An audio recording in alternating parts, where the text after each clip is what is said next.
ארצנו ארץ מולדת, כי לנו ארץ זאת. נבנה ארצנו ארץ מולדת, זה צו דמנו, זה צו דורות. נבנה ארצנו על אף כל מחיבנו, נבנה ארצנו בכוח רצוננו, קץ עבדות ממרת אש, חירות בוערת הו, תקווה מזרת בנו יסירו האדם. צמאי חירות, קוממיות, ניצת בעוז לקראת שחרור העם.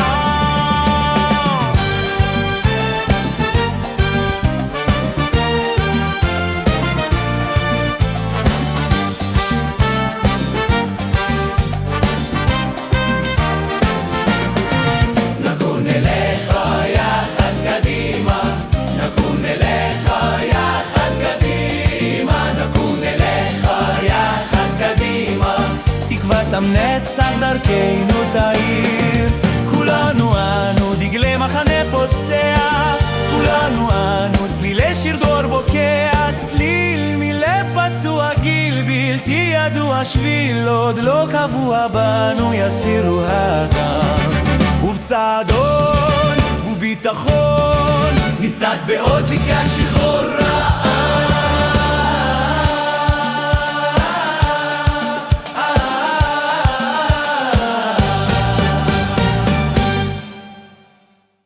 כאן נביאה מים מאולפן מרחב היזמות חיפה.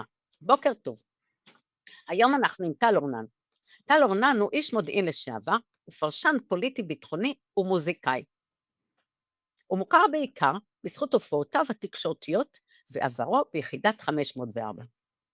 הוא שירת כאיש שטח ומפעיל מבצעים עלומים של אגף המודיעין בצה"ל. רבים מהם עלומים עד היום.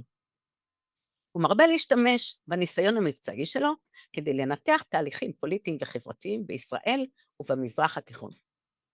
הוא מרבה להופיע בפודקאסטים ובערוצי היוטיוב כמו ערוץ טוב ופורום אלפרדו של דוקטור אורי מילשטיין. בהם הוא מציג גישה ביטחונית ביקורתית כלפי הממסד הביטחוני והמשפטי.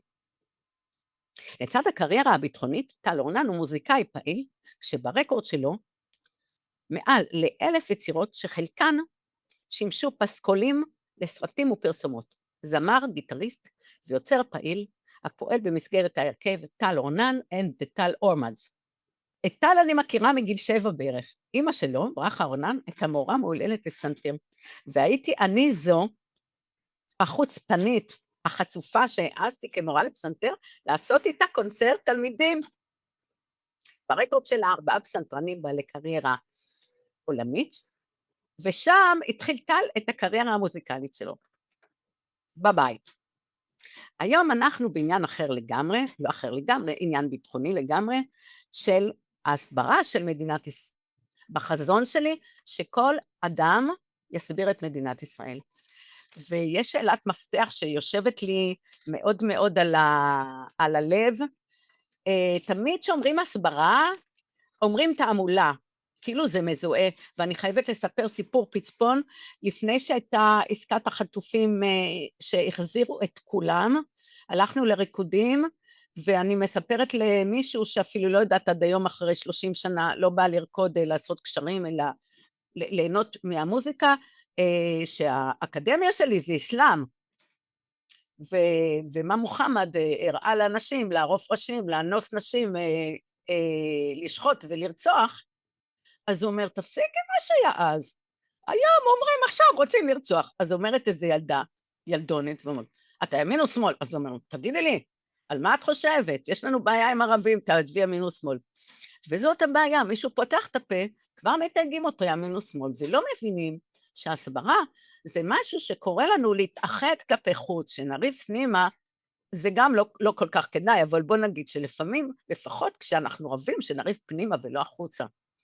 אז מה יש לך להגיד בתור פתיח, איך אנחנו לוקחים את הסטיגמה שהדביקו על הסברה, והדביקו לה את המילה תעמולה, שזה כאילו בוחר צד, אנחנו לא רוצים לבחור צד. אז הנה, גם טוב. את וגם אני, במוזיקה ובערבית או באסלאם או בעולם המזרחנות, אצלי אני חייב קצת להקדים ולומר, אני לא אוהב להתיימר, ונוצרה לי איזה מין תדמית של איזה בכיר מודיעין, אני לא הייתי בכיר במודיעין, פשוט בגלל 7 באוקטובר, שהפך לרובנו, לכולנו את החיים, מי במצבים קשים יותר, איבדו חיים או איבדו אנשים או קרובים, או במקרה של רובנו פשוט עצם הזעזוע והפחד והחשש. נוצרה סיטואציה עוד לפני 7 באוקטובר, שאני הצטרפתי לקבוצה שנקראת יאסין ולוחמים נגד סרבנות, בעקבות הפעילות של אחים לנשק, ובגלל שאני די פעיל בפייסבוק וברשתות החברתיות, והיה לי איזה ניסיון טלוויזיוני מסוים, הם ביקשו ממני שאני אייצג אותם. וכך הגעתי לטלוויזיה בעצם, בתקופה הזאת, על הרקע הזה, ומשם הצטרפתי לעוד איזושהי תנועה ציבורית שנקראים לדגל, והופעתי די הרבה, עדיין מופיע כפרשן שם בכל מיני תוכניות טלוויזיה. אז ככה זה הגיע. יש את הקטע של הערבית והאסלאם ומזרח תיכון, שלטעמי מעט מאוד ישראלים באמת מכירים אותו. אני רואה את זה גם אצל הלשעברים, אצל אלופים, אצל כאלה שעכשיו מתמודדים בפריימריז של כל מיני מפלגות, וזה פשוט מזעזע אותי, הם פשוט, לטעמי לא מבינים בכלל עם מי יש להם עסק. ואז אתה רואה כל מיני דעות קונספטואליות, אגב קונספציה.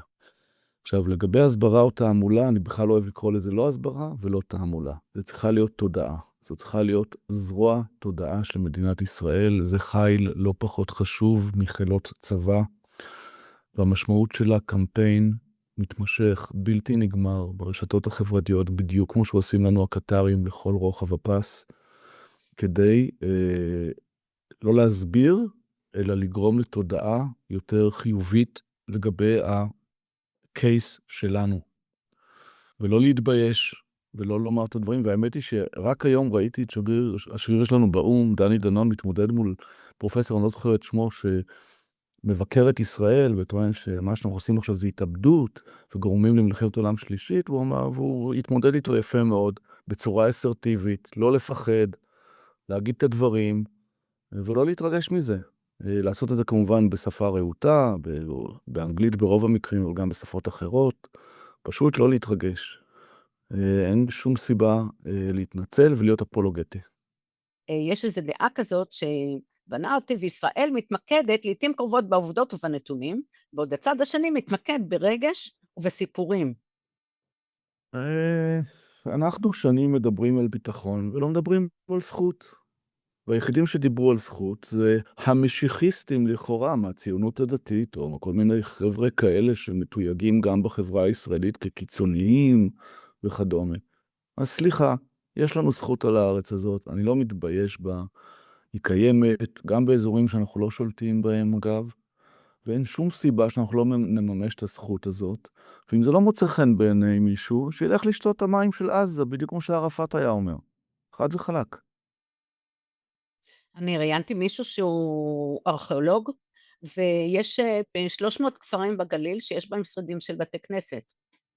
ובפקיעין יש רציפות יישובית מחורבן בית שני. אני הייתי בהר כביר, וערך אותנו שם, שכחתי את שמו, נו, אליקים העצני? יכול להיות. יכול להיות? מישהו אחר, אליקים העצני זה אושיות. יותר איו"ש. לא, זה לא הוא, זה מהאושיות של מפעל ההתנחלות. הוא סיפר על פרופסור באוניברסיטת תל אביב, שאין לו שום קשר למפעל ההתנחלות. פשוט שום קשר.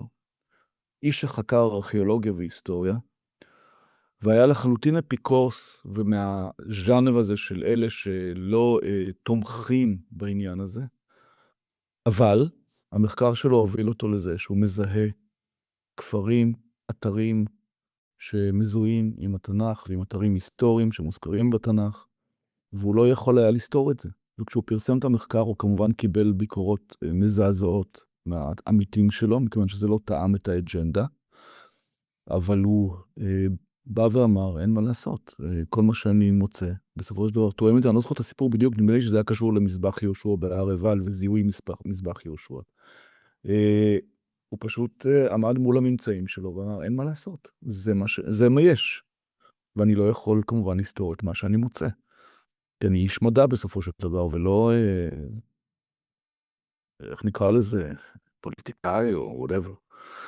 אז, וזה היה סיפור מאוד מעניין, והוא סיפר לנו אותו בעודנו עומדים בהר כביר שם, מסתכלים עליו נוף, לא היה לנו ראות נורא טובה, אבל זה מקום שאפשר לראות ממנו גם את בקעת הירדן, גם את הים התיכון, גם את החרמון. באותו יום לא כל כך ראינו בגלל הראות, אבל בגדול זה מקום תצפית מדהימה. אני אומרת, בעולם של תקצירים כאלה, אם אני פוגשת במישהו שאני רוצה להרביץ בו תורה, ואני מבינה שהוא מאוד, מאוד בצד השני, האם יש לך איזו הצעה לפתיח, לשיחה של זכותנו לארץ? משהו של 3 שורות, משהו, איזה טיזר, שיפתח לו את ההקשבה, את הסקרנות, מניסיונך. זה עניין לא פשוט.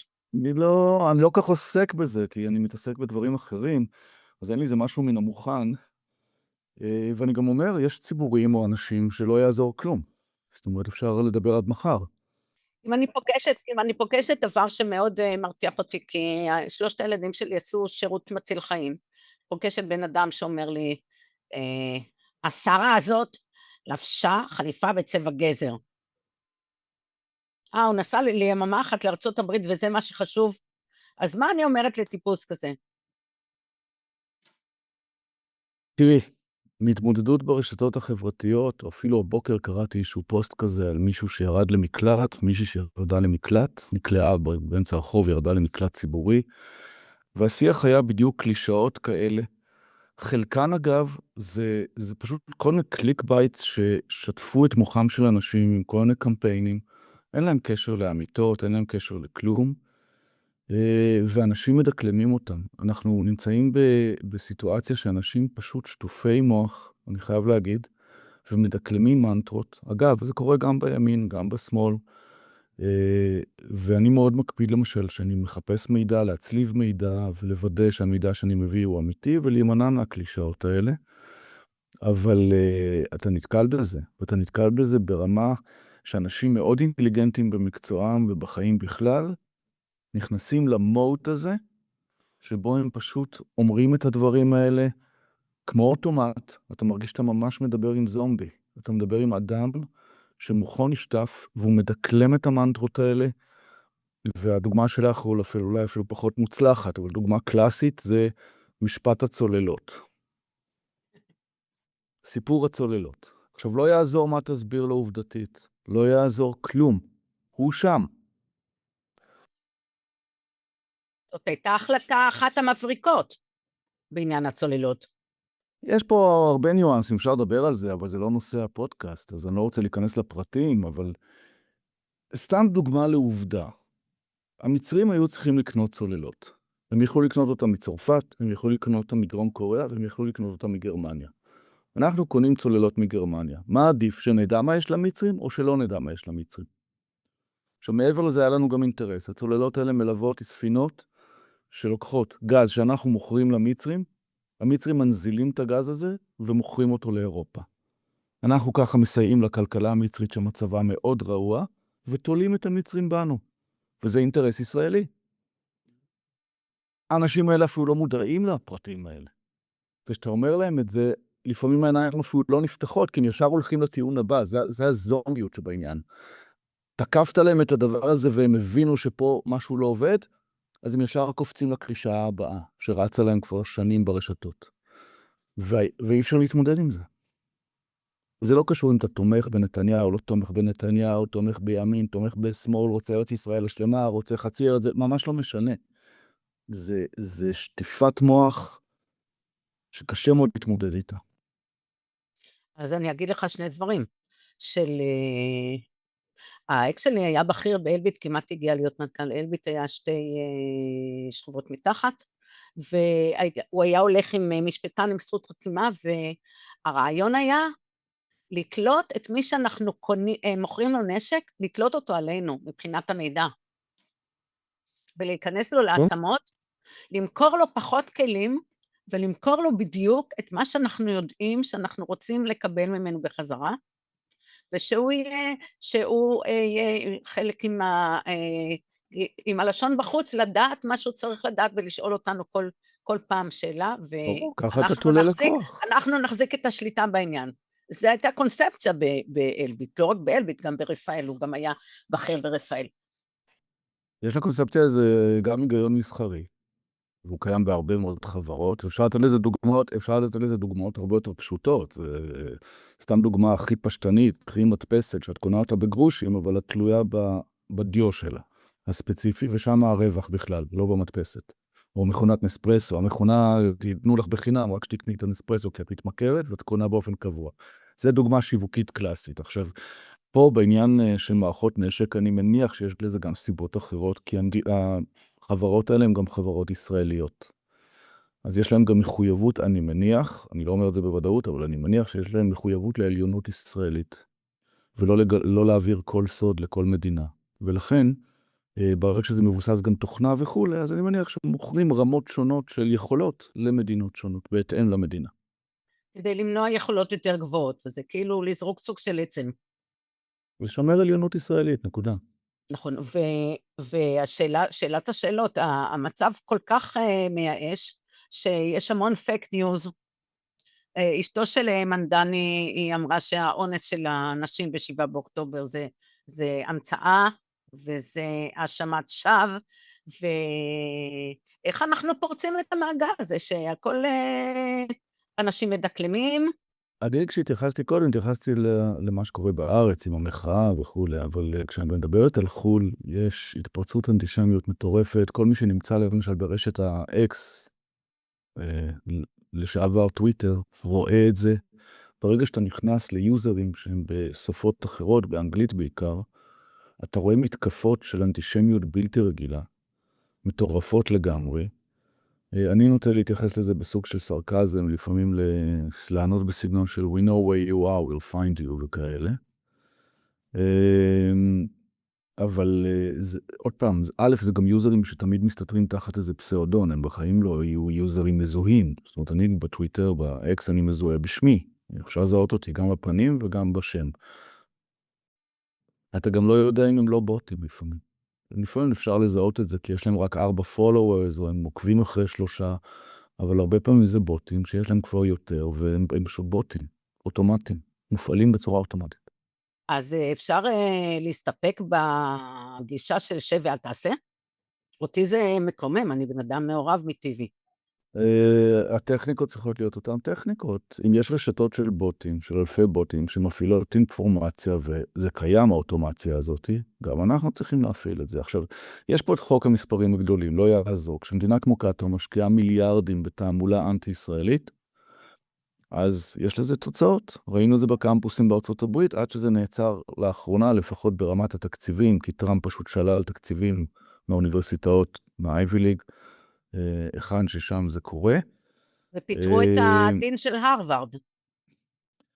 היה שם את אותה ועדת קונגרס שישבו 3 הנשיאות של נדמה לי קולומביה, הרווארד, ואני לא זוכר את האחרונה, זה היה סטנפורד או פרינסטון או אחת מהן.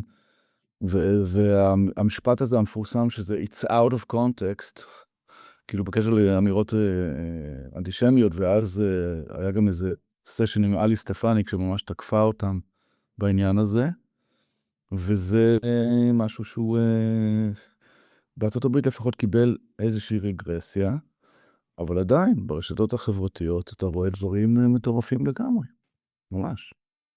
אז מה שאני טוענת שאנחנו למעשה, יש לנו בית ספר מול הפנים ואנחנו מסרבים ללמוד ואנחנו מפקירים את הזירה. אני טוען, או הרעיון שלי ולא רק שלי, גם של מי שאני עבדתי איתו, איש בשם דני ון בירן, שזה צריך לתפעל את זה בצורת סטארט-אפ, זה לא צריך להיות ממשלתי, למרות שממשלה זה האינטרס שלה לתפעל את זה, זה צריך להיות חברה חוץ ממשלתית, אפילו ברמה של כמעט חברה פרטית, שמקבלת תקציב ועושה את העבודה הזאת, כי פקידים, מה לעשות, פקידי ציבור אין להם אנשים עם דמיון, עם אורך רוח, אתה צריך אנשים צעירים, ההיררכיה הזו, הבירוקרטית, לא תעשה את זה אף פעם מספיק טוב. ואנחנו רואים שבמקומות שזה כן קורה, סתם ניתן דוגמה, דובר צה"ל בערבית, אביחי דרעי, שהוא עושה עבודה מצוינת, ותראי מה קרה, מה אנחנו רואים למשל בתגובות של הציבור בלבנון או בסוריה או בכל המקומות, כשהוא עולה לתקשורת, הוא כבר לא, כי הוא פרש, לדעתי ההופעות האחרונות שלו היו כבר במילואים, כי היא החליפה אותו סגן אלוף, שאני שכחתי את שמה, מקלנסווה, החליפה אני אותו יודעת, בתפקידו. בחורה, כן, אני לא זוכר פשוט את שמה, אלה משהו.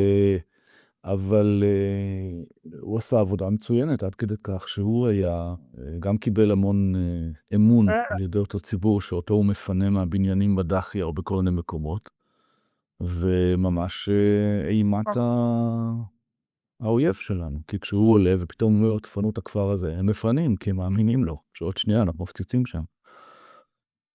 זה רעיון מבריק, אני חושבת שפרופסור משה כהן אליה עושה איזה עצומה, זה גם כן בסגנון הסטארט-אפ, שזו יוזמה פרטית.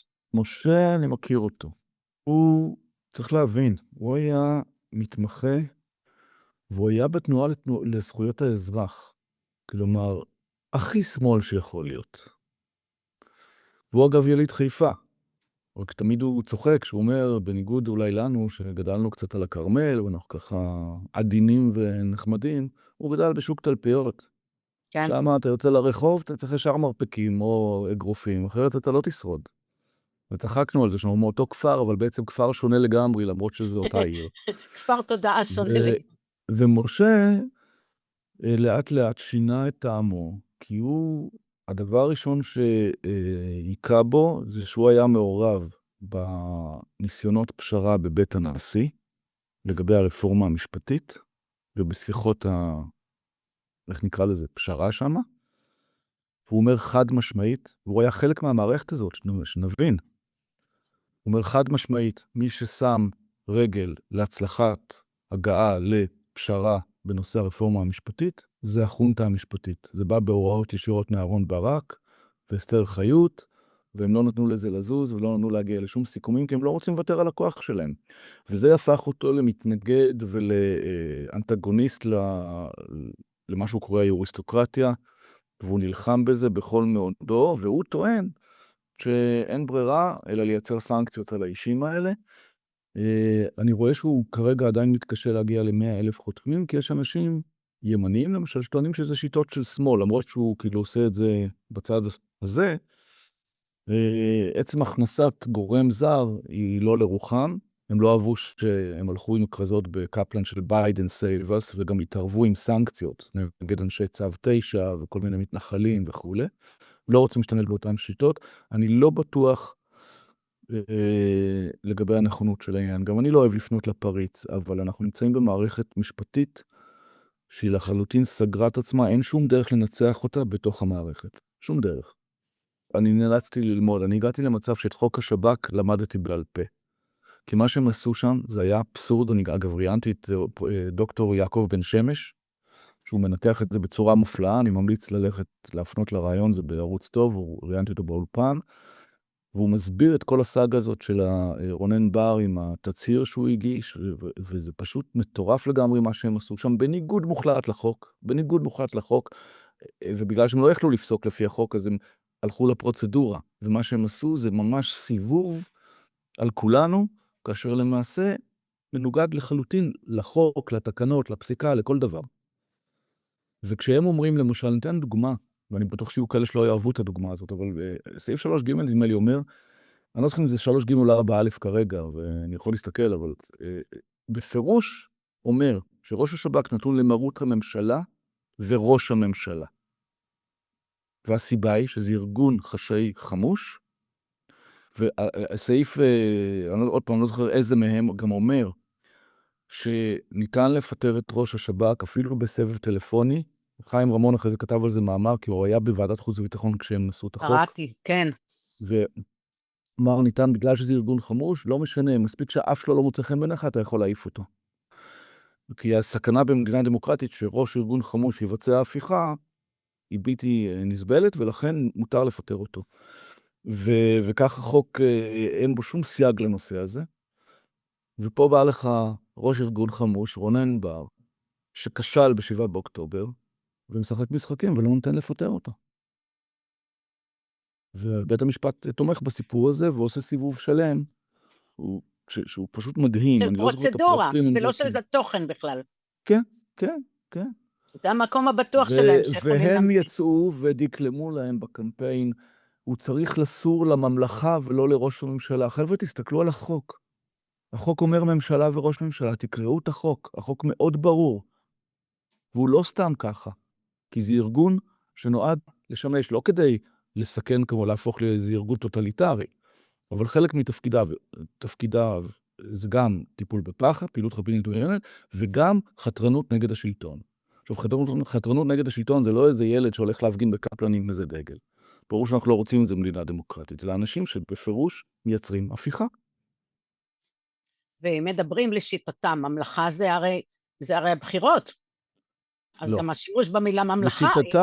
לשיטתם, וזה היה לנו בתקופת הטרום 7 באוקטובר, עם הסיפור של הסרבנות, הם אמורים לציית לבג"ץ, ולא לממשלה. אבל בואו נסתכל על החוק של צה"ל, וחוק השב"כ, והם בפירוש, כתוב שם במילים מאוד פשוטות, לא צריך להיות פה איזה משפטן מבריק כדי להבין את זה, זה כתוב בניסוחים מאוד ברורים, שהגורמים האלה והגופים האלה נתונים למרות הממשלה. והם לא סתם נתונים למרות הממשלה, כי אם לא נתונים למרות הממשלה, מי יהיה אחראי על הביצועים שלהם? אסתר חיות? והם הפכו את זה לגמרי, ועל הרקע הזה, בקטע של אחים לנשק, אני מאוד אסרטיבי. יש דוחות של חמאס, של עז א-דין אל-קסאם, שיצאו ביולי 23, ומנתחים את הפעילות של אחים לנשק, ומבעירים ומבארים שם עד כמה הם הבינו מה קורה מבחינת סרבנות. הם ממש יש להם טבלאות עם כמות סרבנים פוטנציאליים מול חילות ותפקידים. והם מסיקים מזה מסקנה שעליה רונן ברגמן עשה צימס, ועל זה אחים לנשק מסתמכים, אבל זה בסך הכל משפט אחד מכל הדוח, והמשפט הזה בכל הדוח אומר שביולי 23 הם הגיעו למסקנה שהשפעת הסרבנות היא עדיין לא מכרעת על הצבא של האויב, ג'ש יחתילה על צבא הכיבוש. אבל הביצוע, המתקפה של 7 באוקטובר לא קרה ביולי, היא קרתה באוקטובר. ובאוגוסט ובספטמבר יצאו הציוצים שלא יהיה לכם צבא, ולא יהיה לכם שב"כ, ולא יהיה לכם סייבר. ועלו דיסקין וכל מיני אחרים לנאומים בקפלן, שהם אמרו סרבנות, כולל יאיר גולן אגב. הוא לא עשה את זה בקפלן, הוא עשה את זה במקומות אחרים. וזה היה חלק, ואני כל הזמן אומר את זה, ובגלל זה אגב הם לא יכולים לתבוע אותי, והם לא טובים אותי, הם לא מעיזים לתבוע אותי. כי אני אומר, אני לא צועק בוגדים וכאלה, כמו כל מיני אידיוטים שאחרי זה באמת טובים לא אותי. צריך מילים אני בא קיצוניות. ואומר, כן. אני בא ואומר, אחד, אתם לא אחראים על 7 באוקטובר, אבל אתם תרמתם את חלקכם, ואתם הבאתם חלק בתהליך קבלת ההחלטות של החמאס, במהלך החודשים שלפני, מתי להגיע לנקודה שבה אנחנו תוקפים. היה לזה עוד גורמים, היה לזה עוד אלמנטים. אנחנו מכירים קצת אסלאם מזרח תיכון, יודעים שהם אוהבים תאריכי ציון. אז לבחור את שמחת תורה, שזה יום חג, שהוא גם 7 באוקטובר, הוא גם 50 שנה למלחמת יום כיפור, זה גם סיבה. אוקיי, וגם כמובן מודיעין טקטי שהיה להם לגבי הגזרה, שפשוט לא היו שם אנשים, לא עשו, הם לא ראו סיכון. ואגב, מדברים על מוחמד דף, שהוא עלה לאיזה גבעה, והוא חשב שעושים לו תרגיל, כי הוא לא רואה מספיק כוחות של צה"ל. ולכן הוא רצה לבטל את הפעולה. כן, זה זוועה מה הוא שאתה רצה אומר. לבטל את הפעולה. והבן שלי הגדול הזיז בקבוע את תאריך יום הולדתו ל8 באוקטובר. עכשיו חכי, אני רוצה להגיד לך שאני הייתי באיזה ערב של נועם טבעון, שאגב תמך באחים לנשק.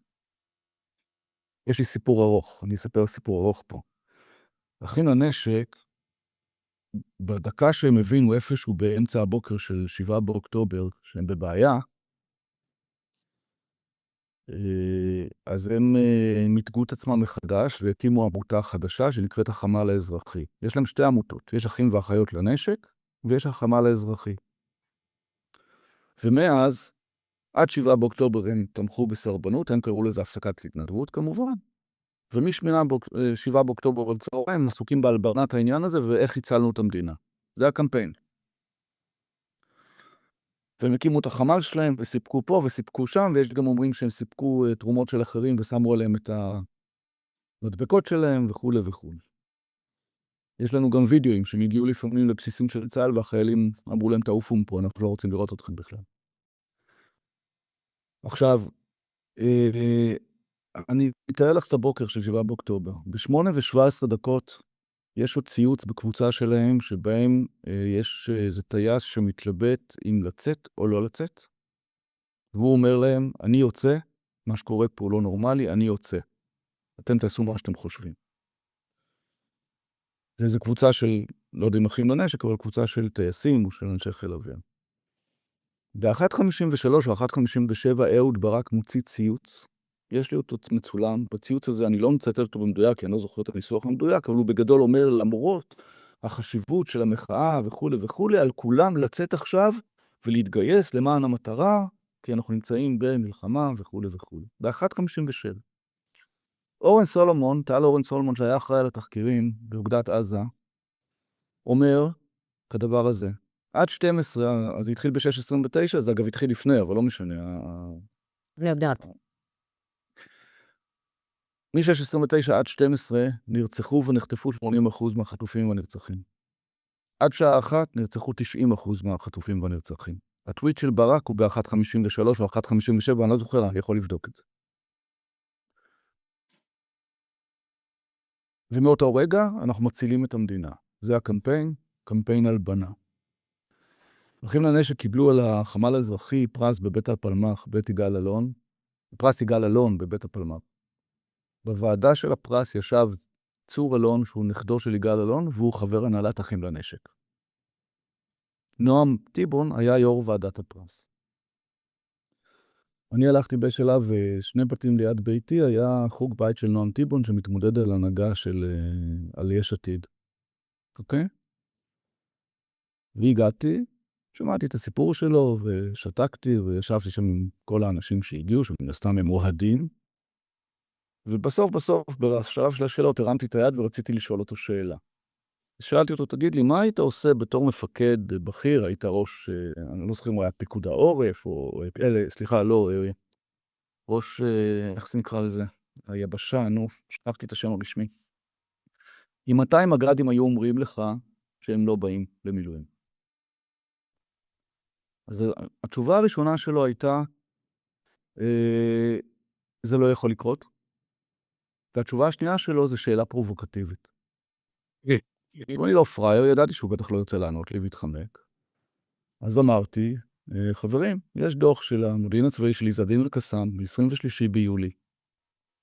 וכדי לסבר את האוזניים של כולם אמרתי להם, אתם יכולים לקרוא אותו בשפת המקור בערבית, או לתרגם אותו באמצעי AI, שהיום מתרגמים יותר טוב מגוגל טרנסלייט וכל מיני אמצעים כאלה. והוא נמצא באתר של אתר מרכז מחקר טרור ומודיעין של מאיר עמית. אתם מוזמנים לקרוא אותו. ואני מציין את מה שקורה בדוח הזה, שזה בגדול הבנה של החמאס את השפעת המחאה והסרבנות, כולל ניתוח מאוד מפורט של הסיפור הזה. את יודעת מה הייתה התגובה של האנשים, אגב הזומביות שדיברנו עליה קודם? מסתובבים עליי 3 וצועקים עליי שקרים, שקרים. אני אומר להם, מה שקרים? נתתי לכם את האתר, לכו תקראו לפני שאתם מגיבים לי. הם לא רוצים לשמוע. לא רוצים לשמוע. לא. אוקיי, אז המצב, אני לא אגיד שאני מיואשת, אני לא עטופת יגון, אבל אני מודאגת בהחלט. איך אנחנו יוצאים מזה? הבחירות תעזורנה לנו?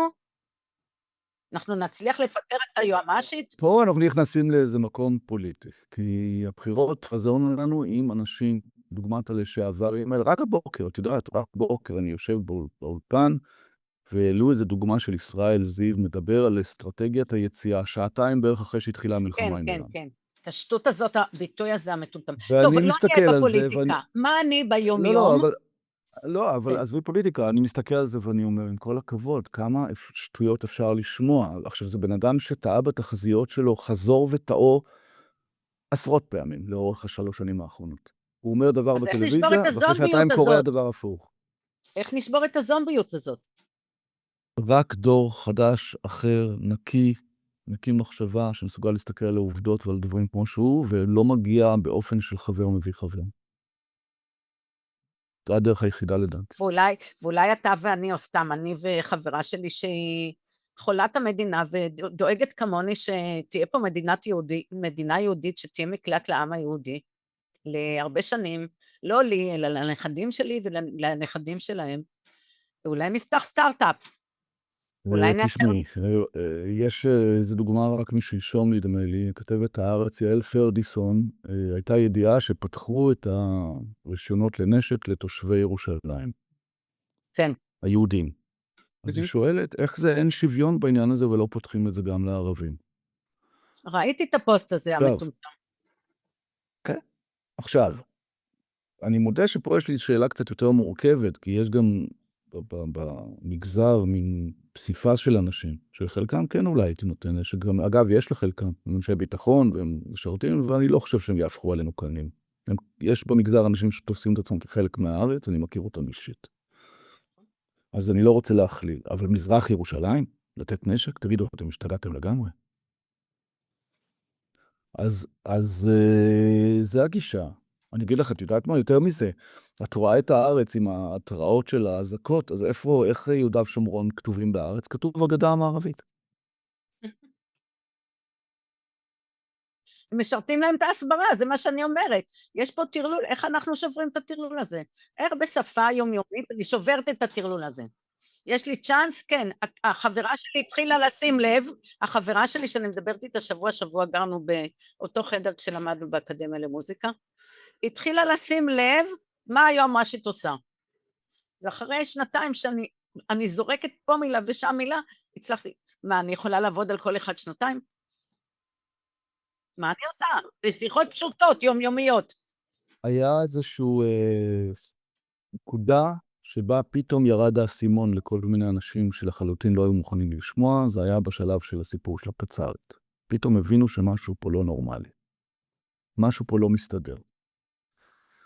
ומצד שני, את רואה את הקמפיין שלהם לטייח את החקירה הזאת. זאת אומרת, הם לא מצליחים. הם מצליחים לשמר את החקירה הזאת, לא לפתוח אותה. יש את כל סיפור הרוגלות בכלל, שהוא אבסורדי, הוא מטורף לגמרי. כי השימוש שעשו בו לחלוטין לא חוקי. עשו את זה תחת חוק האזנות הסתר, אבל חוק האזנות הסתר ורוגלה זה שני דברים שונים לחלוטין. אוקיי, אז יש לנו בשורה לעם ישראל? איך היית מתמלל במילים איזה משפט שייתן לנו כיוון אחר קצת?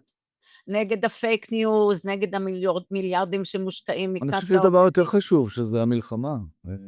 ואני חושב שאנחנו מצליחים. וצריך להסתכל על החצי כוס המלאה, אני כל הזמן הרי זורקים קלישאות כמו החמאס לא הובס, וחיזבאללה עוד מכה בנו. כן, חיזבאללה שהיו לו 150,000 רקטות, אז שחקנו אולי 70% מהכוח שלו, ועדיין יש לו 50,000 רקטות, שמתוכם הוא ירה 850 בשבוע האחרון. מה לעשות? זה המספרים. הבעיה שאנשים לא נוטים לנתח את הדברים ברמת פירוט כזאת. הם מתייחסים למשפטים ולכותרות, שלפעמים גם בעיני הכותב שרוצה לייצג איזו אג'נדה, שהיא גם אג'נדה פוליטית. ואני תמיד ששואלים אותי שאלות בדברים האלה, אני משתדל ללכת לנתונים, ולא מעניין אותי הפוליטיקה. אז בעצם אנחנו מדברים על המלחמה הזאת, שהיא מלחמת קיום.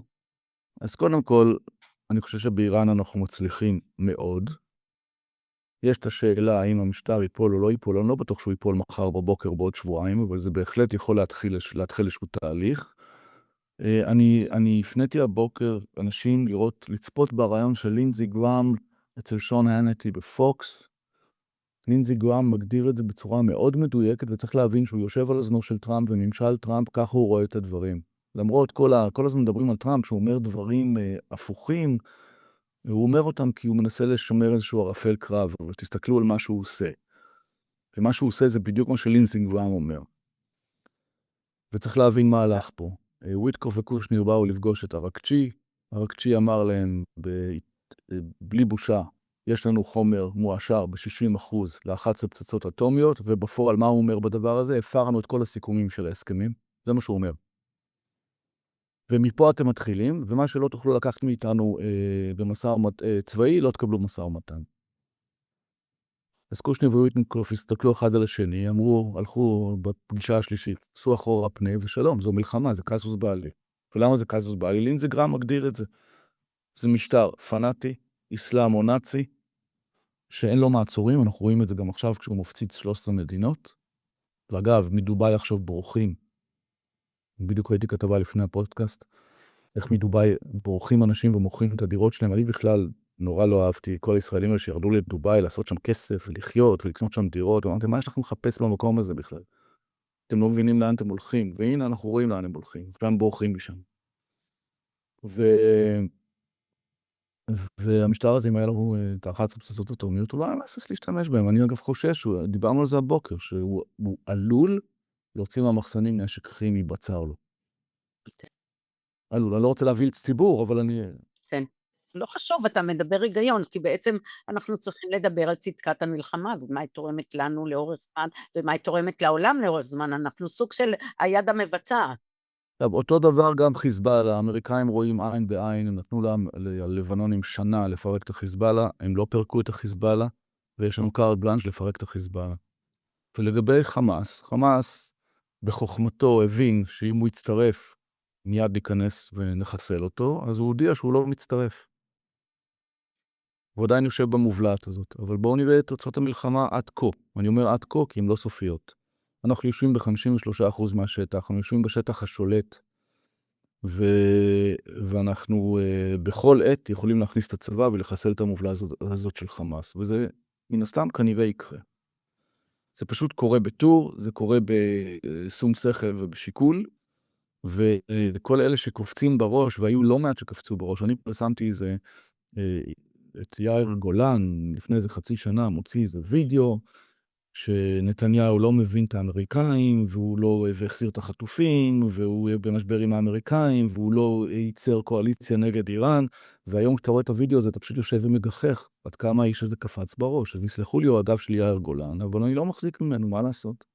כשאני רואה פוליטיקאי שאמור להיות רציני, מוציא כזה וידאו, והיו לו עוד גם אחרים, כולל כיתור המספרה המפורסם, אז זה לא איש רציני, סורי.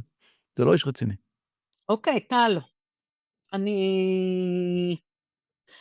למרות הסגר שסוגרים עלינו ועושים עלינו מלחמה, שהיא היא נמצאת מול העיניים שלנו כבית ספר, ואנחנו לא לומדים, כמו שערבים לומדים עברית, אנחנו לא לומדים ערבית, אנחנו לא מכבדים את האויב שלנו. אני התמודדתי עם זה, הייתי אחרונות האמריקנים. הרבה מהציבור כבר מבין את זה. אותו מיעוט שחי בתודעה של רוב לא מבין את זה. ואז אתה שומע כל מיני אנשים כמו נמרוד שפר שמתמודד על מקום בדמוקרטיה, ממשיך לדבר איתך על כל מיני הסכמים, ואני כותב לו, אני מגיב לו כל הזמן, הם עכשיו בפריימריז, אז הם משווקים את עצמם ללא סוף, הם עולים בפיד כל הזמן, אז אני כל הזמן מגיב שם, ואני אומר, אתה פשוט לא מבין מה זה אסלאם רדיקלי, עם כל הניסיון שלך, וכאילו אתה מדבר בצורה נורא רהוטה וזה, אתה פשוט לא מבין אם יש לך עסק. אתה לא מבין שאסלאם רדיקלי זה מלחמה, נקודה. את יודעת, היה לי מרצה, קראו לו בריין, הוא היה אירי, מרצה ל-Humanities במנהטן סקול אוף מיוזיק, באתי ללמוד בכלל קומפוזיציה ונגינה וכו', אבל כדי לקבל במוזיקה תעודת BA, אז אתה חייב ללמוד גם מקצועות שהם לא מוזיקה, אחרת אתה רק מקבל דיפלומה. אז היה לי קורסים, הוא היה ראש מחלקת ה-Humanities, ולמדתי אצלו כמה קורסים, למשל הומרוס ויוטופיה של תומאס מור, וכל מיני דברים כאלה שבית ספר הישראלי לא מלמדים. ספרות מערבית, מקיאוולי, הנסיך, כאלה. והוא אמר לי, והוא היה אירי קתולי, הוא לא היה יהודי. הוא אומר, נאצי, כשאתה רואה נאצי, יש רק דבר אחד לעשות, להרים את הרובה, לכוון ולירות. וזה המשמעות של אסלאם רדיקלי. אסלאם רדיקלי, אין משחקים איתו. אתמול אני רואה את מרקו מורנו, סגן אלוף ב-504, הרבה יותר בכיר ממני ביחידה הזאת, הוא היה 10 שנים אחריי. הוא אומר, אני בחיים שלי ישבתי עם כל מיני ג'יהאדיסטים בחדר. והמסקנות שהגעתי להם הם כאלה. לא משנה מה יקרה איתם, וכמה יהיו חברים שלך לאיזו תקופה, בסוף הם ירצו להרוג אותך, הם אומרים לך את זה. הם אומרים לך את זה בפרצוף. תאמין להם, לא מאמינים להם. הם מספרים סיפור כמו נרקיסיסט טיפוסי, שמספר לעצמו את הסיפור שהוא המציא, והוא מאמין לסיפור. טוב, טל, ממש תודה. כן, אנחנו בבקשה. נדבר על צדקת המלחמה, כי זה באמת כל הסיפור, ומבלבלים אותנו עם כל מיני פרוצדורות שזה ממש לא לעניין. אז אני מקווה שיצאנו לדרך חדשה בהסברה. אני גם מקווה, אני חושב שאנחנו, יש פה שינוי, אם עוד מותר לי עוד מילה, יש פה שינויים טקטונים. נאטו לא מתפקדת, היא למעשה מתפרקת. אנגליה וצרפת מגמגמות. לא נחשבות בכלל. בלית ברירה, ספרד בכלל לא בעסק, עיינתי. ישראל תופסת פה עמדה מאוד מאוד חשובה כבעלת ברית, איך הקסט הגדיר את זה? capable ally של ארצות הברית. אני לא אוהב את הדיבורים על מעצמה, כי אני מפחד קצת ממגלומניה, כולנו ותיקי יום כיפור ו7 באוקטובר. ושנתאפס לשעננות בגלל המחמאות האלה. בדיוק, אבל יש בזה אמת. אנחנו רואים את תעשיית הנשק שלנו, אנחנו רואים את תעשיית ההייטק שלנו, אנחנו רואים את חיל האוויר שלנו, שלדעתי הוא אגב יותר טוב מאמריקאי, פשוט אין לו את האמצעים שיש לאמריקאי, אין לו את המפציצים האסטרטגיים למשל. אבל במבחינה ביצועית הוא חיל האוויר יותר טוב. אי אפשר להגיד את זה לאמריקאים, אבל זה נכון. והם בעצמם אומרים את זה, אגב, ששני חילות האוויר הטובים בעולם וכולי, הם רק לא ייתנו לחיל האוויר ישראלי את הליווי שהוא יותר טוב מהם. ואת זה אנחנו רואים. צריכים פשוט לשמר את הדברים האלה. אז אנחנו נשמר ונשנן ונשדר ונדברר את הדברים האלה. שכל אחד יאמין ביכולת שלו לדבר את זה ולהעביר את זה. חד וחלק. תודה רבה מאוד. אז בבקשה. תקח לנו את הראש, ואני הייתי מאוד עם ראש פתוח, באתי בנפש חפצה לשמוע כל מילה, אני מקווה שהרבה אנשים ידבקו, ויהיו מעורבים. יהיו מעורבים. אני כבר אומר לך שיהיו אנשים שישמעו חלק מהדברים שאמרתי ויגידו, הוא ביביסט קרוט עונה. בסדר, לא מעניין. זה לא מעניין. חסר תקנה. לא, זה ממש לא מעניין. אני מתעסק בעובדות, לא בקשקושים. לא צריך להתבלבל, צריך להיות על הדרך. תודה רבה, טל. וכאן נביאה מאי מאולפן מרחב היזמות חיפה. ובעוד חודש, פודקאסט מסעיר חדש. יהיו טובים.